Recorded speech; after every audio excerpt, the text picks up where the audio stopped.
Good morning! Good morning. It's Sorry. good morning today! It's in English. Sarah, it's in English! I think most of you understand good morning. I hope so. Yes. Yeah. How are you doing? I'm good. I'm Good. good. Yes. It's a rainy day here in Stockholm, where we sit. So it was a bit difficult to get up today. Yes. How did you feel, everyone who's here? Did you struggle to get up today? So glad to see so many here. Yay. Welcome. Warm welcome. Hope you're having your coffee ready. Yes. Yes. Today we're going to talk about data and all the possibilities with data. And it's with Anna and Karin from ICA Gruppen. So exciting. So the agenda for today is a short intro by us talking now. And after that, we're introducing Karin and Anna. They will take over the mic until 8:30. And 8:30 to 8:40, we have a Q&A session where you can ask question. And you can ask question already now if you have any, or like during this session. And you use the Q&A function. So not the chat, but the Q&A function. It's a little blurb down here somewhere. Boop, boop. And let's see, the chat. Some of you have good written. morning. Good morning. Yes, Good morning. coffee helps. It does. Yeah. It does, Lasse. Feel free to use the chat to say good morning or comment or cheer us up. Good morning. Yes, good morning. So nice to see that you're here and alive. Great. So we also, someone's writing snowing here. So really hard to get up. Oh, yeah, my God.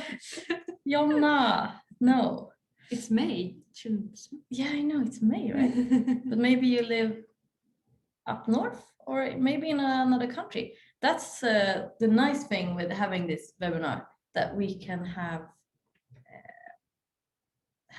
people from so many places. It's awesome. It's really awesome. Just gonna say that we also have Bojana, recruitment specialist from ICA Gruppen, also with us in the Q&A function. And she will answer questions about career at ICA Gruppen. So if you have questions regarding an internship or job or curious about something else, write to her in the chat. You can, if you like really write, Bojana, I have this question. Yes. So, Yes. shall we hand over to Karin and alla? Yay. Good luck. Oh, nice to meet you, Morning. all of you. How are you feeling? Very good, thank you. Happy to be here. Well, happy to be here in my living room talking to you. It feels great. Yes. We're so excited to see this presentation. Yes. And I know you have promised some interactivity. Yes, that's correct. Let me share my screen. And as you mentioned, we're from ICA, and Anna, you can start. Sure. So, my name is Anna, and I'm the head of data science at ICA Sweden, which is the retail part of the whole ICA Group company. So I have a background with a master in engineering physics that I studied at the Royal Institute of Technology, or KTH. Now, I was a theoretical physicist, which means that I studied a lot about quantum computers, but also theoretical particle physics. And one thing that I learned very early on is that knowledge is transferable. So if you have an analytical background, no matter what it is, as long as you understand a little bit of mathematics and some programming, you can actually change field, which was what I did. So I went from a very theoretical field into building mathematical models in finance, where I worked as an expert for a couple of years until I realized that, even though mathematics is great, although of course not as great as quantum computers, but then again, what is? I thought that I also wanted to know more about the platforms and the tools that we are working in, which is why I made it into data science, because then you have to both understand, the mathematical modeling part of it, but also how to utilize all the underlying technology in the right way. And then I spent some time as a team lead, and I realized that it's really fun, to work with other people, not only to sit as an expert in your own room, although of course, there are advantages of that as well. So today I'm then the manager of my own team at the same department that Karin is also working on, so we two are colleagues. And I thought, that there are a few things very interesting with data science, so I will talk a little bit about the modeling that we can do, and also, how the modeling is being affected by certain things happening in the society around us, such as the pandemic. And then I also want to say that a few things that's really fun to look into from a company perspective, but also from an individual perspective, is of course ethical AI and trustworthy AI, which is then both about making sure that the models are not building in bias, but also making sure that there is a transparency in everything that we do. So that was very short about me. Over to you, Karin. Thank you. So, as mentioned earlier, my name is Karin. I work as a data analyst at ICA, and I love working with data. We can use it to describe and learn about the reality, because usually we have perception about how things are, but we don't really know. So data can help us find out more about the reality. And as Anna will talk more about, we can also use it to, in the next step, predict what will happen. Another great thing about data, as Anna also touched, was that you can work in basically any area. So everyone has data, everyone wants to use it. And another thing that I really like is that you can combine your technical skills and interest and the business knowledge and the knowledge about customers and how they behave and why people make certain decisions, and a lot of curiosity. So you can combine all of these skills when working with data, and you can have more of one part or more of the other, can switch around. And I have a bachelor in statistics and data analysis from Linköping University. And this is a bit of a trigger warning for Anna mostly. So I kind of like math more than physics. So I cannot become an engineer. What to do? So then I found this education within statistics, and it's also it's kind of applied statistics. So we learned some of the maths behind and the hard technical part, but it was focused on how can we actually use this data and interpret results and so on. I've been at ICA for about a year, and I focus on making data accessible and actionable for the business operations. And my main tools that I use with daily is SQL and Tableau. So SQL for extracting and get the data, and then Tableau for visualizing and making it accessible and actionable. And previously I worked on Karma, the food waste app, and before that Systembolaget, as you all know, is where you can buy liquor in Sweden. Yes, and just shortly gonna put some context to the team, the bigger team that me and Anna is a part of. So analytics at ICA is we're around 30 colleagues. And we also found out that everyone is around 30 as well. So we have that normal distribution where we have the mean at 30, some outliers. And the competences we have is a team of data analysts that I'm a part of. And then we have Anna's team with data scientists. We also have business analysts and business translators. And we're formed in 6 teams with these competences. And we support a specific part of the business. So me, for example, I work with the assortment and purchasing department. So the ones that make sure that we have an assortment and we get it at a great price. Now we want to do a little quick check-in, and I cannot see the code. Anna, can you see the code? Yes, sure. So the code is 4278 47 43. So you can just go to menti.com on your computer, on your phone, and enter the code. You can probably see it. And we're gonna do a quick check-in here. And we want to know if any of you guys work with data and analytics today, or if you're just eager to learn more. So do you work with analytics today, or do you just want to know more? Okay, we have some within the field, but most of you want to learn more. That's great. Then we can say whatever, and you're like, okay, that's data. This is exciting. Yes, super exciting. And we have some that can call bullshit if we... Yeah, please don't do that. Okay, let's be a little bit more specific then with the next question. What is your current role, or what do you study if you're in that part of your career? So what is your current role? Okay, data analyst. Cool. Yay. Developer, product owners, support. Wow. Wow, yeah, this is a wide. Oh, I see a computer science student. Yes.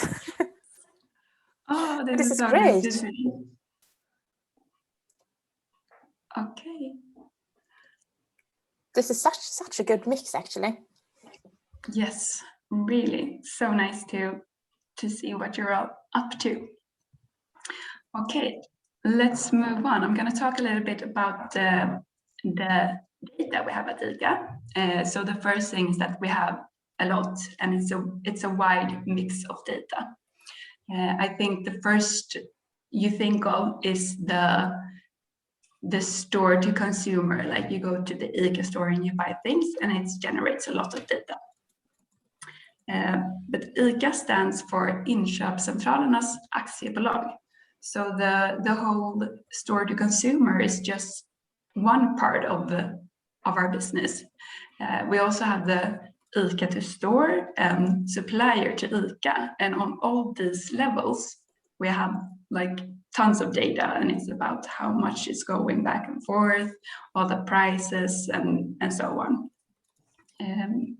We also have data about the competitors that we can buy in to see how are we performing compared to our competitors, both on sales and on prices. There's a lot of data about the stores, where they're located, what kind of assortment do they have, what kind of assortment should they have, how is everything placed in the store, and so on. Online is, of course, a super important area right now, where the online market is growing, and ICA wants to make sure that we get our share and that we have an offer that matches what the customers are expecting. And there's so much around marketing and the offers and the campaigns. How should those be handled and logistics and so on. And what is really nice is that you can work at ICA for how long, but you could still see some new data and find something new.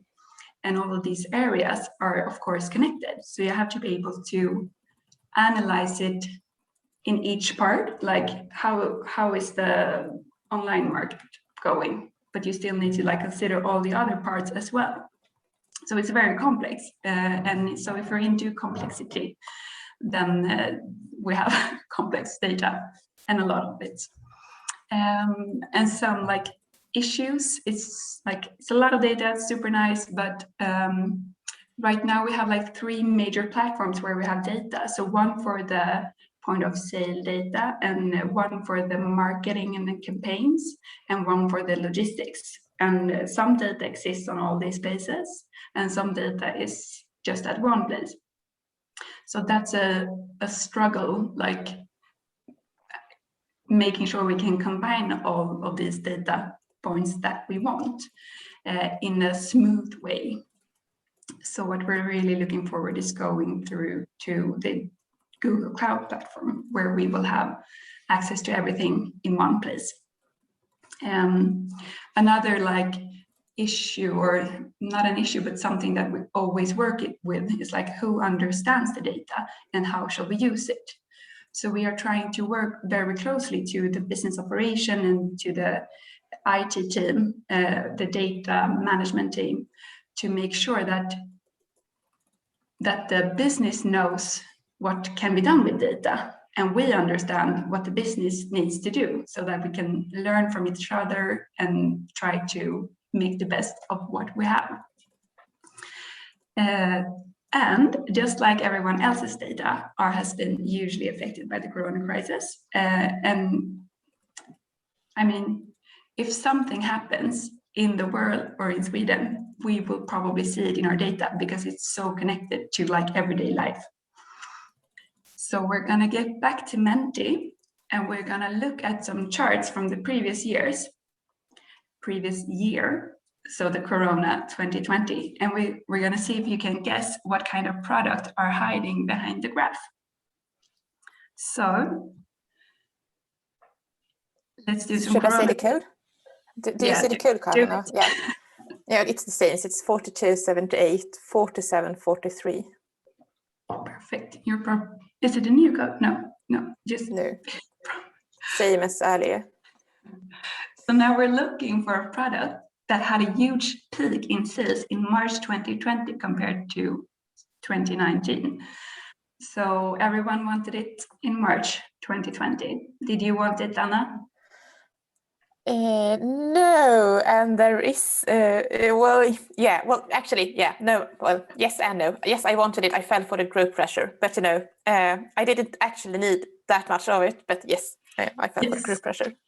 I think we're getting a lot of recognition here. I think maybe some of you guys also fell for the group pressure. Some fell for the chocolate and the soap, but well, I definitely fall for chocolate group pressure as well. So yes, so it's the toilet paper. It's correct. So that was a huge peak, and then people kind of felt they had enough. So now we're looking for a product that has sold at a constant higher level from March 2020 and onwards. So from March, we've been around 20% above previous year. And this is a trend that's a bit more stable. So is it coffee, crisps, or yeast that we've been consuming for a longer time now? Might have something to do with people staying and working from home. Correct.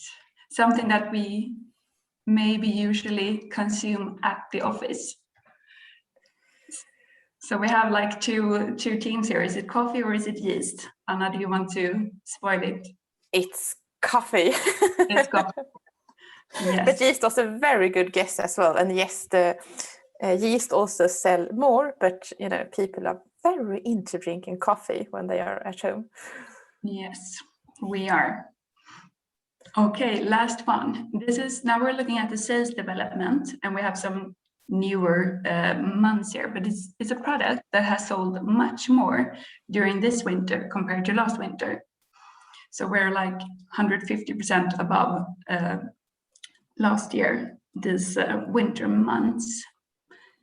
Is it charcoal, meatballs, or chocolate?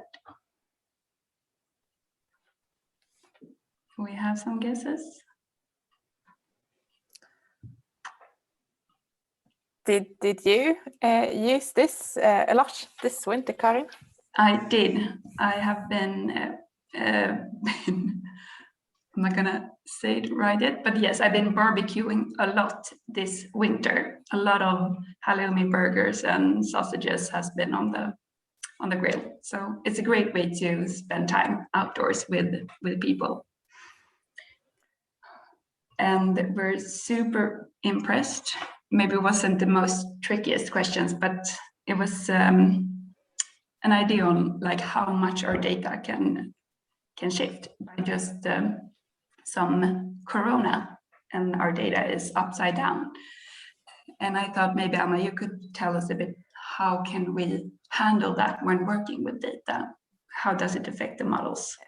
Yes.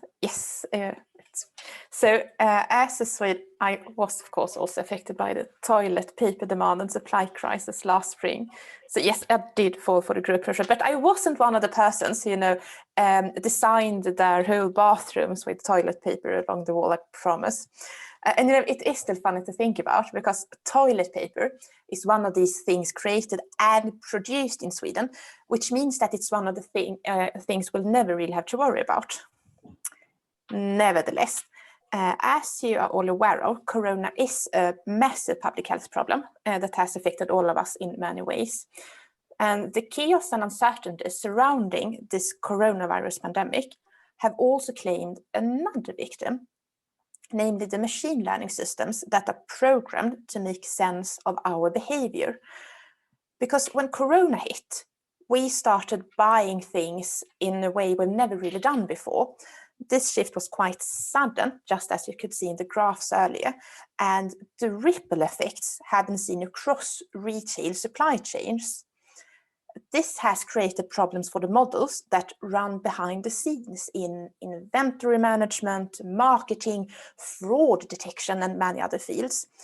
Machine learning models trained on normal human behavior are now finding that normal has changed. And while the models are built to take in new data, they perform badly when the input data differs too much from the data they were trained on. Furthermore, they are typically not so robust that they can adapt fast enough to this sudden change in behavior. And since ICA's data has been affected, just as you saw in the quiz, this does indeed create some new problems for us. So let's discuss more in detail what kind of machine learning problems we might encounter. So if we go to the next slide, I thought I would talk about one very typical model in retail, which is the recommendation engine.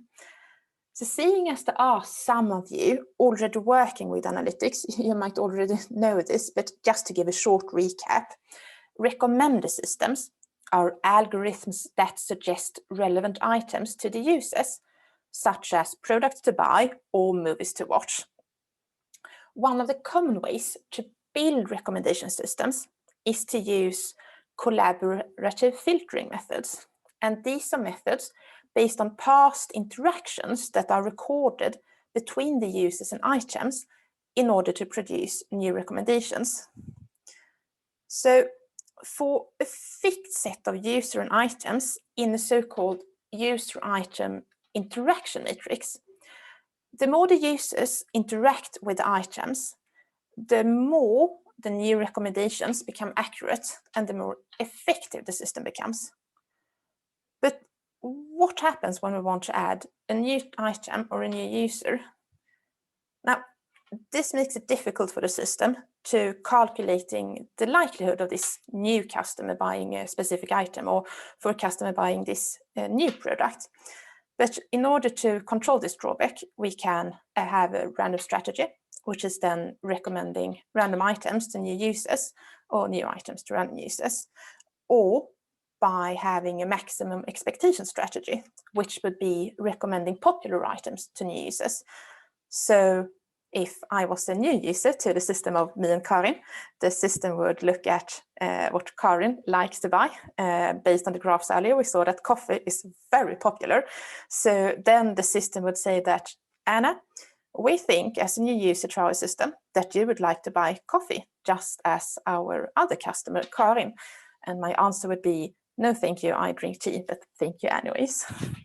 Now, having a sudden change in the underlying data based on a new customer behavior or consumer behavior will make the recommendations less accurate. For instance, you might still get offers for toilet paper, even though you probably didn't use that much of it. Now, recommendation engines are also very good for discussing bias. A typical thing that we don't want to build in is, for instance, to send out offers for meat to only men, since statistically speaking, more women than men are vegetarians. And no, we don't have this problem. There are, however, other problems with building recommendation engines. I mean, this bias problem is fairly easy to make sure won't happen. But suppose that we recommend apples to people liking fruit, or, just recommend apples generally because apples are very good for you. But how can we measure that the consumers will buy apples because we recommend them to do it and not because they plan on buying apples? Right, this isn't a presentation about only recommendation engines, and the time is running out, so let's move on. I wanted to discuss pretty shortly about another fairly common model, which is time series prediction or forecasting models. So suppose then that we want to predict the trend in financial markets, or the electricity consumption, or the amount of toilet paper ICA will sell. Or we might want to forecast at what time of the year there is going to be a peak consumption in meatballs, so that we can adjust the supply in the stores. And then we look to time series prediction. Now, a time series is a sequence of data points ordered in time, and we want to forecast future values of the time series, which might then correspond to future supply and demand patterns. And in order to do so, we have to analyze the time series. We can break it down into different parts, a so-called time series decomposition, to identify patterns such as trend, season, and error. And the trend represents the long-term pattern of the data, which is often, linearly increasing or decreasing over time, such as meat becoming cheaper over time. And maybe there is some kind of seasonality, which corresponds to repeating patterns or cycles of behavior over time, often related to calendar events. And this is very common in ICA's data. Think of all the Swedish holidays and the food we tend to eat. And then we have the noise, which is a variability in the observations that cannot be explained by the model. And this is also known as a residual, or the error. Then you have to clean the data and you have to transform it. There might be some outliers you have to take into considerations and so on. And thereafter, there are several different methods that you can use to do the actual prediction. But as I said earlier, time is running out. So I also wanted to share some advice to you for the ones of you who are interested in working within the analytical field, but might not yet know where to start, or what you want to do in the long run. So my advice to you, based on my very early lesson that knowledge is transferable, is learn some mathematics and programming. And there are so many different ways you can do that. You could, for instance, go on to Coursera, or Udemy, or EdQ, or any other similar learning platform. If you're interested in data science and want to learn more about machine learning, Andrew New has a wonderful course on Coursera. There are also a lot of different tutorials you can take, and there is a platform called Kaggle, which has a lot of fun problems where you can play around. You don't have to download anything and work on your local computer. You can work at the host that Kaggle has. And then there are also a lot of books you can read. There are different podcasts. Karin and I have added in a few links to YouTube videos and so on and so forth. And we thought that we would also share this material with you afterwards. So we'll send that to our wonderful friends then at ICA Kodar, who will distribute this to you. And I think that was all from our presentation. Thank you so much for listening. Thank you. Wow, that was amazing. Yes. Yes. Awesome. And it's really like a smörgåsbord, this, and as you said, Anna, we will send this out. It's like a candy store. Yeah. For sure. But let's move back to those questions. Let's take a quick look. We can have it on there. And please write the questions in the Q&A function here. Just hit us with the questions. Mhm. We have a lot of questions too. Yes. This is so interesting. It's so interesting about how like biased we are, not biased, but how this period, like Corona, affects us with the data. Yeah. And because I was thinking, I'm currently doing I'm doing the front-end bootcamp at Technical. So then we're being exposed to data sent from the backend, and then we use this data. But I was thinking, like, how does the data team, can the data and the analysis you get, can that affect how you code the website, or what kind of platforms should be developed? How does that interaction work? Yes, definitely. I think that the data changes due to the pandemic might not explicitly affect if you want to code a website or if you want to code a web. However, it will definitely affect the decision making that you might base then on what the website would show you. And when it comes to platforms, they are very much data dependent, and then once again maybe not so much depending on the shift due to pandemics. However, if you have a lot of real-time streaming data, you have to have one kind of platform, whereas if you work with batch data, you could choose another kind of platform, and so on and so forth. Okay, yeah. Interesting. Yes. Because I think we're being exposed to a lot of data and decision making that we don't know about, that's actually been analyzed a lot and processed before we use them and see it. Indeed. Yeah. Yeah, really. Christina is writing in a chat, thank you, this was very informative, so interesting to see concrete insights. I can only agree on that. And it was really fun to take the Mentimeter. Yeah. Did you guess it right? No, I didn't. Only on the toilet paper. That I was actually wrong. I guess wrong on the toilet paper. So many people are curious about what is the difference between a data analyst and a data scientist? Do you want to start, Karin? Yes, I mean, I guess as we talked about earlier with the business competence and the technical skills, I think working as a data analyst, you're usually a bit closer to the business. So and it's more about making sure everyone can access the data and insights they need. And something that I would like to do more of is that how could we make the business interact with the kind of more advanced models that Anna and her team is working with? Like, how can we make them come even closer to each other? And I think we could work better there. But that would be my take on it. Anna, you can.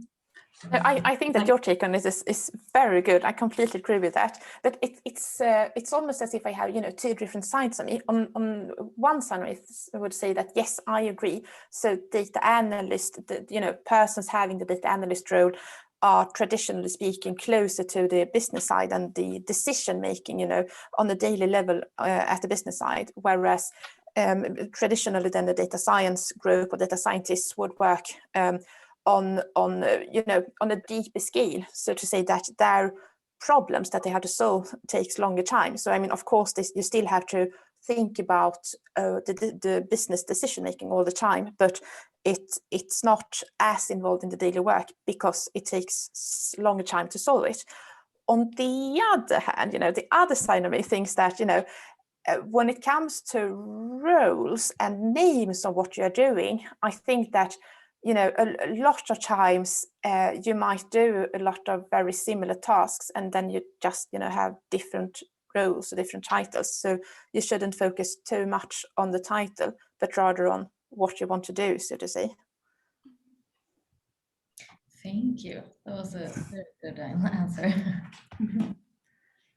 And we have also someone who's asking, let's see, I'm scrolling through all of your questions. Maybe here, how can AI predict the future? For how, maybe it's a bit broad question, but for how long time in the future can you predict it? Or do you have some kind of timeline on when you do predictions in the future when you work with data?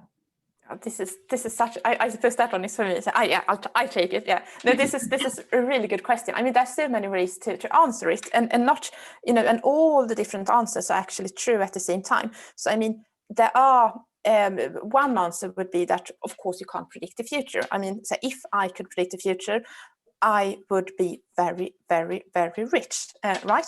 so there are a lot of people saying that, so you can just as well predict the future by understanding the market, or knowing the right people who then to invest in. So, I have a friend, she or he is starting up a company.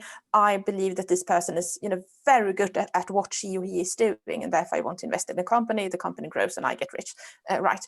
Okay, the other way of thinking is then to see that, okay, there are multiple factors that we don't know about. It's not depending on the person, but rather on, a lot of factors within the markets and so on that we can't really see, because we can't comprehend that much information at the same time. And this is then the data-driven approach. And of course, then that would mean if you want to be, very granular about it, you should then not only look to, what's happened historically, but also what's happening right now in different fields. So if we want to predict the consumption of meatballs next Christmas, I mean, the easy way to do it is then, of course, to look at how many meatballs have we sold earlier years, and then say we will sell approximately the same amount of meatballs this Christmas. Now, if we then want to do this prediction slightly more carefully, we would also look into how many more people are living in Sweden compared to last year, or, how many of these people are eating meat compared to people eating meat last year, because, vegetarianism is a growing trend in society and so on. Or even more granular, how are people affected by Corona so that they don't have enough money to buy meat anymore, and then this is also a data-driven approach with some analysis behind. But normally, almost all methods of predicting the future are based on historical transactions or historical events, which is also why they are so heavily affected by the Corona pandemic. I see. Wow. I could like sit here and ask questions forever, but I can see that we only have less than a minute to go. So I would like to thank you, everyone who's been watching, and thank you, Anna and Karin. It's been a pleasure to have you here, and it's such an interesting topic, and we could like go on forever. Yes. And as we said earlier, we will send out these links, these slides that you have put together, a little smorgasbord, and we'll send it out afterwards along with the recording. And perhaps people can add you on LinkedIn. Absolutely. Yeah. It's an absolute pleasure to be here as well. Very good questions and very nice talking to to you three. I wish I could talk to all of you, you know, in real life, but yeah, in a couple of months after everyone has been vaccinated. So Yes, we can't wait for that either. But it's really nice to have a webinar like this. It opens up for more people for sure. And yeah, so we'll send out links to you in the email as well to LinkedIn, so you can continue the conversation. sounds brilliant. Yeah. All right, guys. Thank you. Have a lovely day. Continue. Yes. And Thank everyone you so much. writing, thank you, thank you. Awesome. This was fun. Yeah, so much fun. It was. So Okay, interesting. guys. Have a great day. Take care, everyone. Take care. Bye. Bye.